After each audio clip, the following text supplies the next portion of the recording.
The wind howled like a wounded animal across the snow-laden peaks of the Bitterroot Range, carrying with it the scent of pine and the promise of a brutal winter. In the valley below, nestled against the foothills like a collection of wooden boxes, sat the isolated community of Bethel's Rest, a religious settlement that had broken away from the world, seeking purity in separation. Hannah Yoder stood in the center of the meeting house, her hands clasped over her swollen belly, her face burning with shame despite the frigid air that seeped through the gaps in the log walls. The elders sat before her on their rough-hewn benches, their beards long and gray, their eyes hard as the mountains themselves. "You have brought disgrace upon this community," Elder Stoltzfus intoned, his voice like gravel scraping against stone. "A child conceived in sin, a body that displays gluttony and lack of restraint. You are a burden we can no longer bear." Hannah's throat tightened. She wanted to protest that she hadn't been gluttonous, that her body had always been this way despite eating less than her sisters. She wanted to explain that Jacob Miller had promised to marry her before he disappeared into the wilderness, never to return. Some said he'd fallen into a ravine, others whispered he'd simply run away. But she knew her words would fall on deaf ears. They had already decided her fate. "We will not waste our resources on you through the winter," Elder Stoltzfus continued. "Tomorrow you will be taken to Fort Benton. There you will be disposed of in whatever manner sees fit. May God have mercy on your soul." Hannah's mother sat in the back of the meeting house, her face buried in her hands. Her father wouldn't even look at her. Her younger sisters had been forbidden from attending. She was alone, utterly and completely alone, with nothing but the child in her womb and the certain knowledge that whatever waited for her at Fort Benton would be worse than death.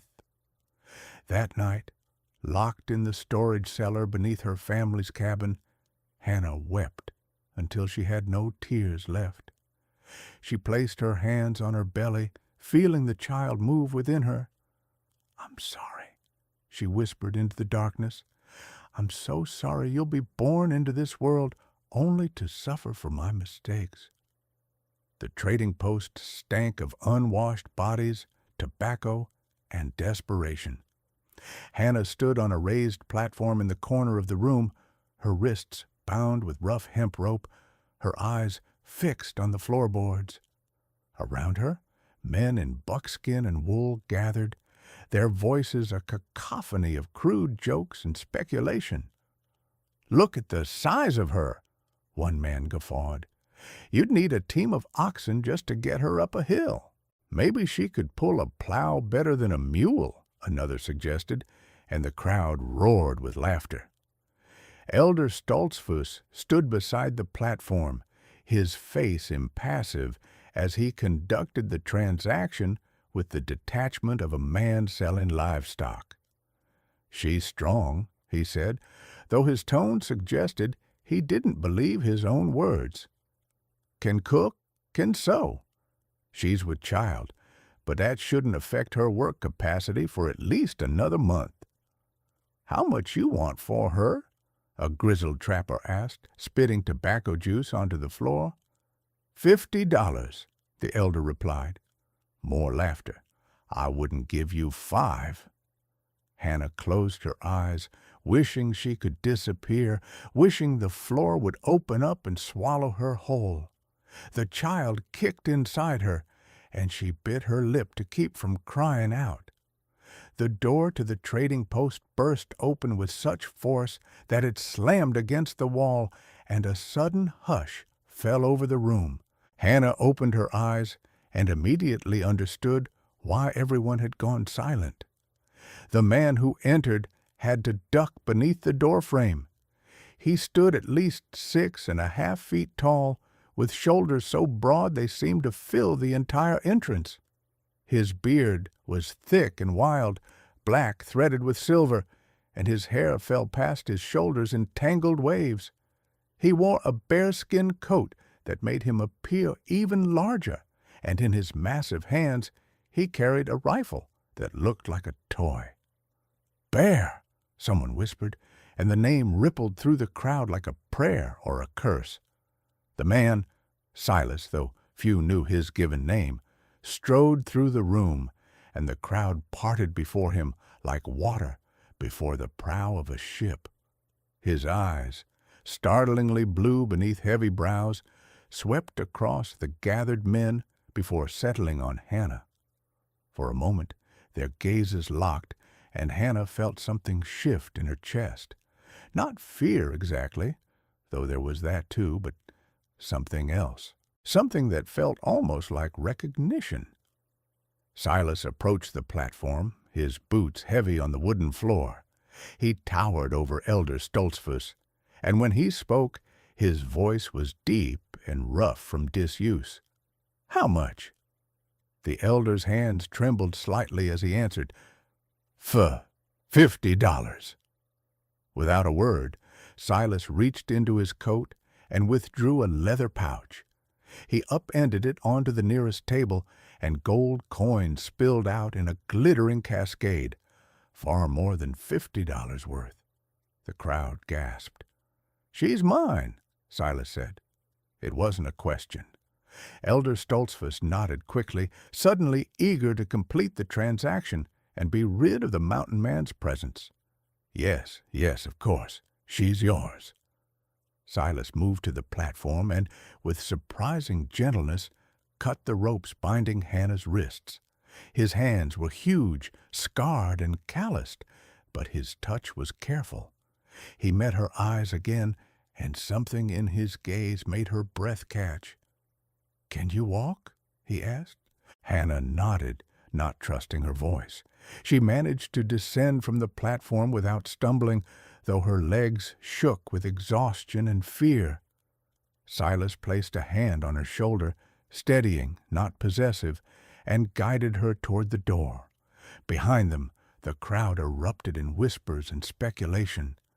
"He'll work her to death up there. I heard he ate his last wife when the snows came. That poor girl won't last a month." Hannah heard every word. She wanted to run, wanted to scream, wanted to beg someone, anyone, to help her. But there was no help to be had. These men had been prepared to let her go for $5. The religious community that had raised her had cast her out like refuse. She had nowhere to go, no one to turn to.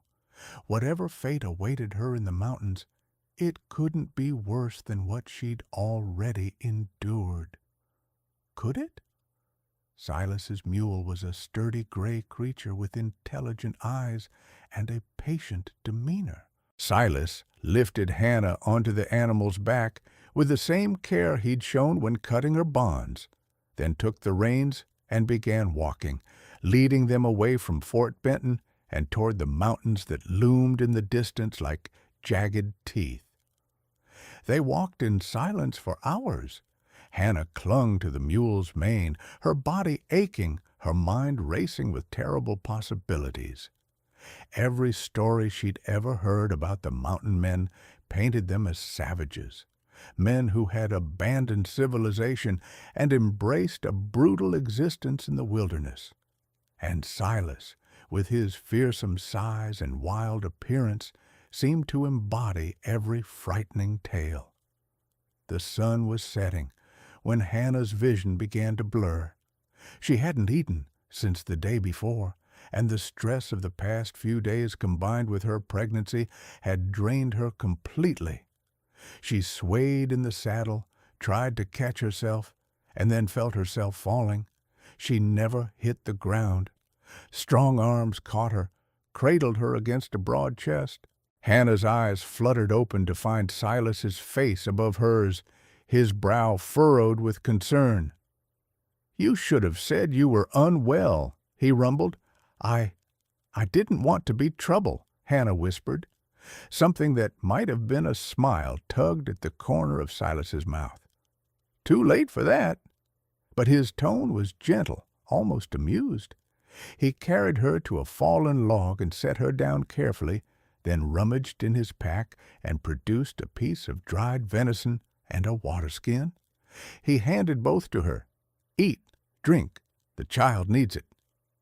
Hannah's hands trembled as she accepted the offerings. The venison was tough but flavorful, and the water was clean and cold. As she ate, Silas built a small fire with practiced efficiency, and soon warmth began to push back the evening chill. "Why did you buy me?" Hannah asked suddenly, the question bursting from her before she could stop it. Silas was silent for a long moment, staring into the flames. When he finally spoke, his words were measured, careful. "Because I couldn't let them sell you to anyone else." It wasn't really an answer, but Hannah didn't press. She was too tired, too overwhelmed. When she'd finished eating, Silas spread a thick bear skin on the ground near the fire and gestured to it. "Sleep. We have a long day tomorrow." Hannah lay down on the fur, expecting to lie awake for hours, tormented by fear and uncertainty. Instead, she fell asleep almost immediately, lulled by the warmth of the fire and the strange sense of safety that Silas's presence provided. She didn't see him take first watch, his rifle across his knees, his eyes scanning the darkness for any threat that might approach.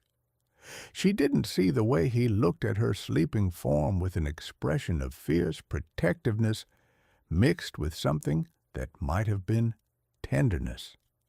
The next day, they continued their journey. Hannah tried to walk, but her body was too exhausted, the pregnancy too far advanced. After only an hour, her legs began to give out. Without a word, Silas lifted her back onto the mule and continued walking, leading the animal up steep, narrow trails that climbed ever higher into the mountains. Hannah dozed on and off throughout the day, jerking awake whenever the mule stumbled or the wind gusted particularly hard. Each time, she found Silas steady and sure-footed, navigating the treacherous path with the confidence of a man who knew every stone and tree. As the sun began to set on the second day, they rounded a bend in the trail, and Hannah saw it. A cabin nestled in a small clearing, backed against a cliff face that would shelter it from the worst of the winter winds. Smoke rose from the stone chimney, suggesting Silas had left a fire burning before he'd departed. The cabin was larger than she'd expected, built from massive logs that had been carefully notched and fitted together. It looked solid, permanent, like it had been there for decades rather than however many years Silas had inhabited it. Silas helped her down from the mule and guided her to the door. Inside, the cabin was warm and surprisingly organized. There was a large stone fireplace dominating one wall, a sturdy table with 2 chairs, shelves lined with supplies, and, Hannah's eyes widened, a real bed with a wooden frame and a thick mattress stuffed with what looked like feathers and furs. "Sit," Silas commanded, gesturing to one of the chairs. Hannah obeyed, watching as he moved about the cabin with purposeful efficiency, stoking the fire, hanging his coat and rifle, checking supplies. When he finally turned back to her, his expression was serious. "You must be wondering what I intend," he said. Hannah nodded, her heart hammering in her chest. Silas pulled the other chair closer and sat down, leaning forward with his elbows on his knees. Despite his size, there was nothing threatening in his posture. If anything, he seemed nervous. "I don't want a slave," he said bluntly. "I don't need one. I can cook, clean, hunt, and maintain this place on my own. I have for years." "Then why "I've seen you," Silas interrupted. "In town, when I've come down to trade. I've seen how they treat you, how they look at you, like you're less than human because your body doesn't fit their narrow ideas of what a woman should look like." His hands clenched into fists. "I've seen you give your food to stray dogs when you're clearly hungry yourself. I've seen you mend clothes for widows who can't pay you. And I've seen that bastard Jacob Miller follow you into the woods last spring." Hannah's face went hot with shame. "I knew what would happen," Silas continued, his voice rough with suppressed anger. Not at her, she realized, but at the situation. "I knew they'd blame you. I knew they'd cast you out. So I've been preparing." "Preparing?" Hannah echoed faintly. Silas stood and walked to a corner of the cabin that Hannah hadn't noticed before. There, almost hidden in the shadows, sat a small wooden cradle, beautifully made with smooth, curved sides. Beside it was a stack of soft cloths that could serve as diapers and a basket containing what looked like tiny knitted garments. Hannah's breath caught in her throat. You made those?" "I'm not good with knitting," Silas admitted gruffly. "But I tried. There's a widow in the town north of here. She doesn't know your community. I paid her to make some proper baby clothes. They should fit." Tears spilled down Hannah's cheeks. "I don't understand. Why would you do all this for me? You don't even know me." Silas returned to his chair, and this time, when he looked at her, his blue eyes were filled with a vulnerability that seemed at odds with his fearsome appearance. "Because I know what it's like to be judged for things you can't control," he said quietly. "I know what it's like to be called a monster, to be feared and hated for how you look rather than who you are, and I know what it's like to be alone." He paused, swallowing hard. "I'm not a good man, Hannah. I've killed, in war, in self-defense, sometimes just because the wilderness demanded it. But I'm not the creature they say I am, and you're not the disgrace they claim you to be." "What do you want from me?" Hannah whispered.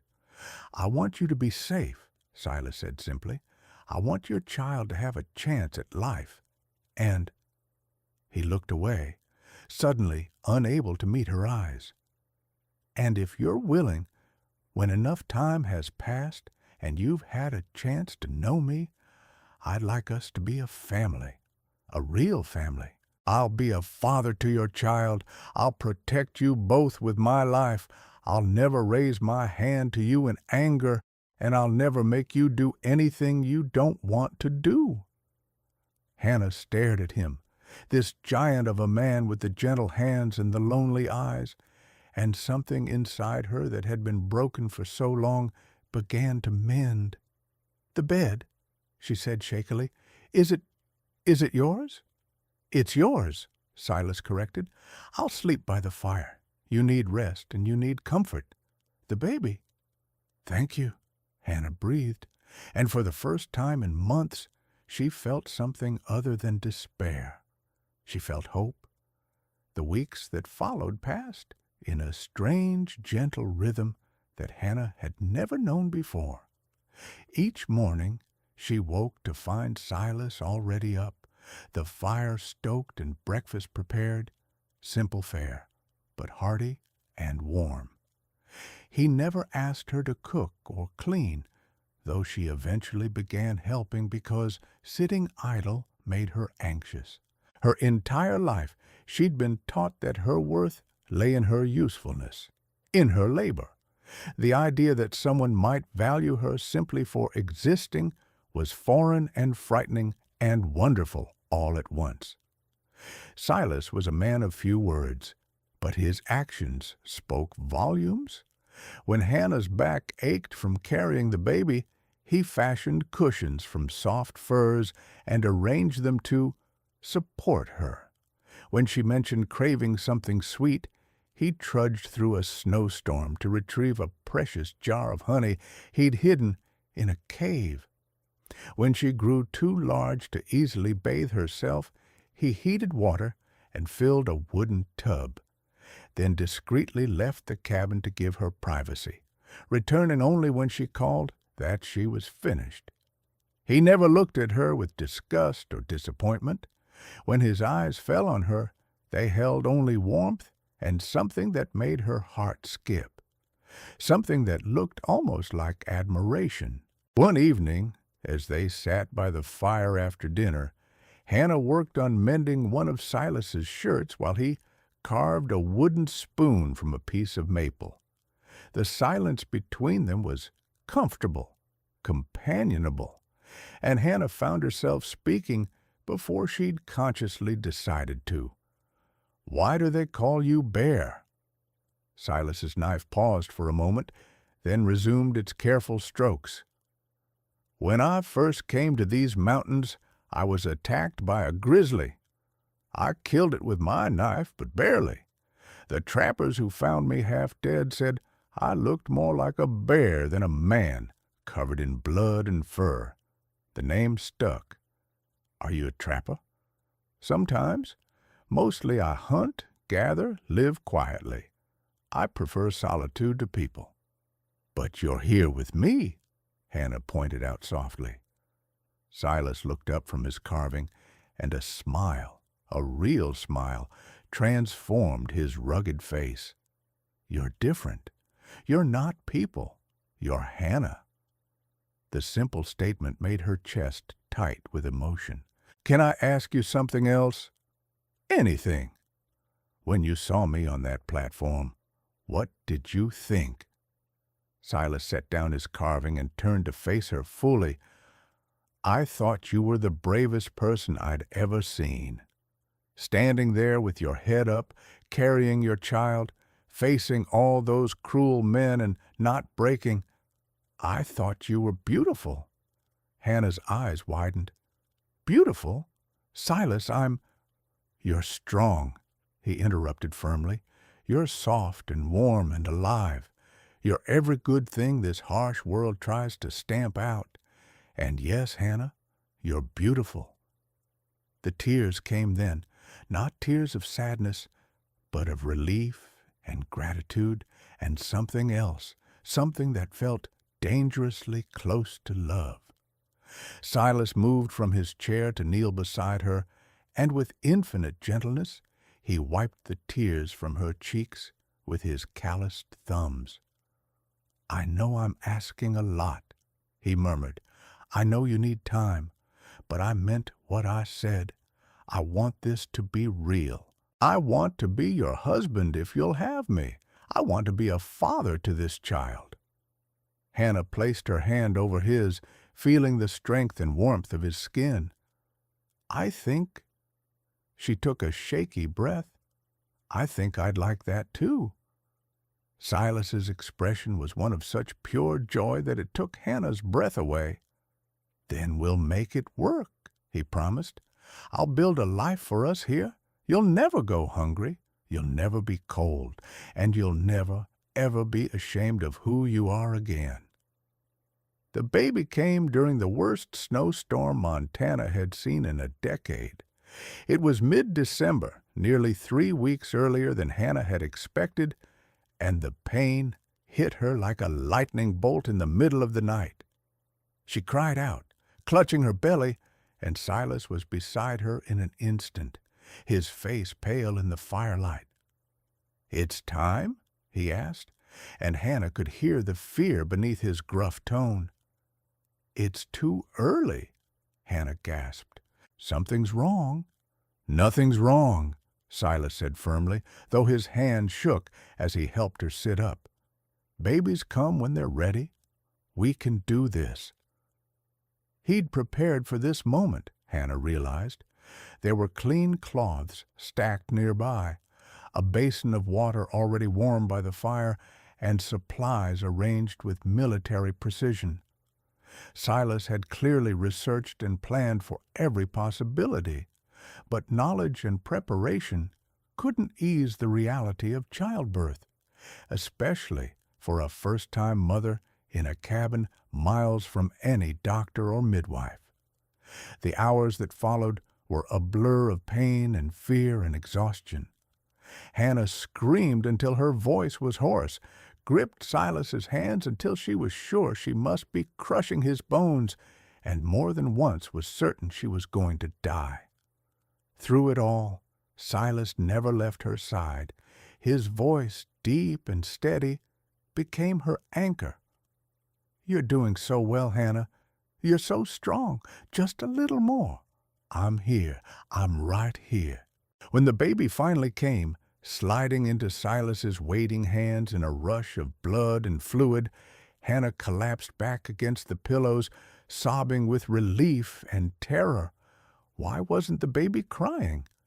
"Silas," she whimpered, but Silas was already moving, his huge hands working with impossible delicacy as he cleared the baby's nose and mouth.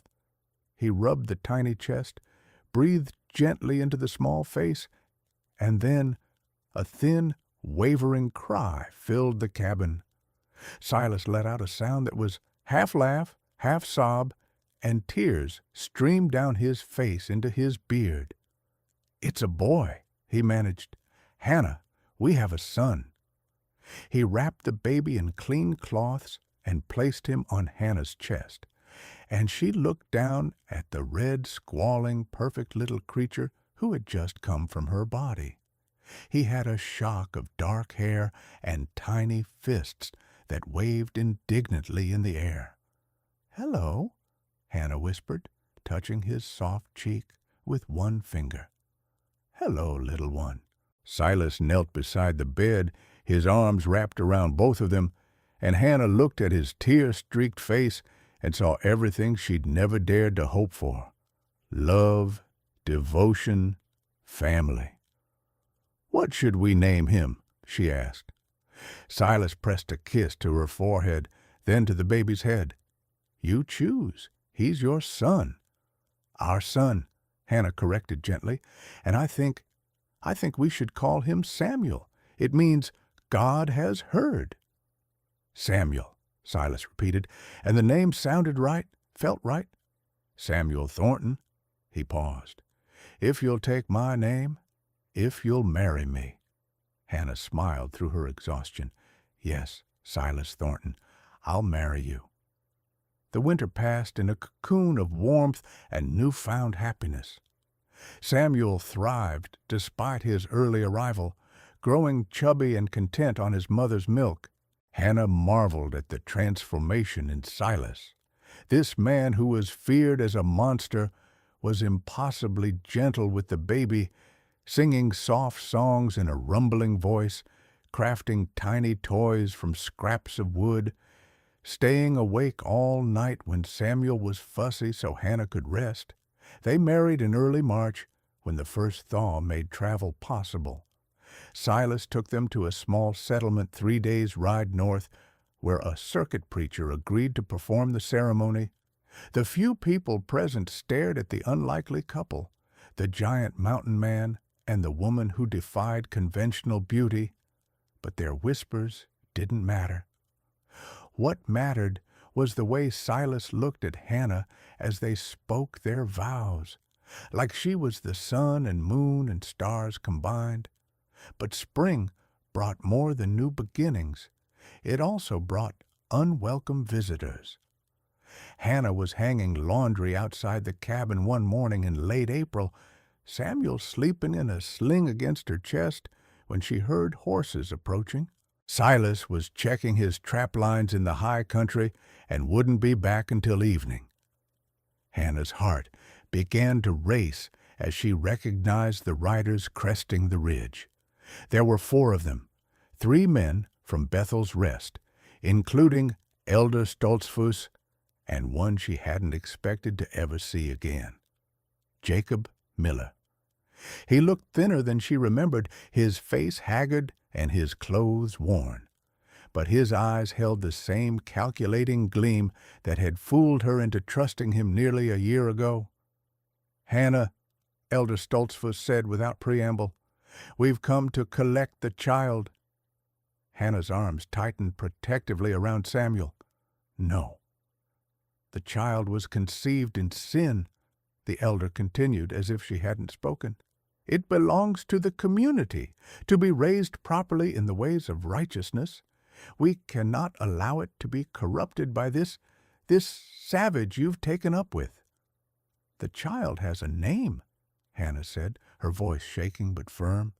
"His name is Samuel, and he's my son, our son. You have no claim to him." Jacob dismounted and approached, his expression one of practiced contrition. "Hannah, I know I wronged you. I should never have left. But I'm back now, and I'm willing to make it right. Come back to the community. Marry me. We'll raise the boy together the way it should have been from the start." Hannah stared at him in disbelief. "You abandoned me. You let me face everyone's judgment alone. You didn't even try to help me." "I was afraid," Jacob admitted, "but I've changed. Please, Hannah, don't condemn our son to a life in the wilderness with a monster." "Silas is not a monster," Hannah said fiercely. "He's more of a man than you'll ever be. He's been a father to Samuel from the moment he was born. He saved us both when your community would have let us die." "A child needs a real family," Elder Stoltzfus insisted. "Not this mockery.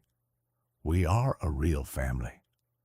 The voice came from behind them, deep and cold as a winter river. The men spun to find Silas standing at the edge of the clearing, his rifle in his hands. He must have heard the horses and come running.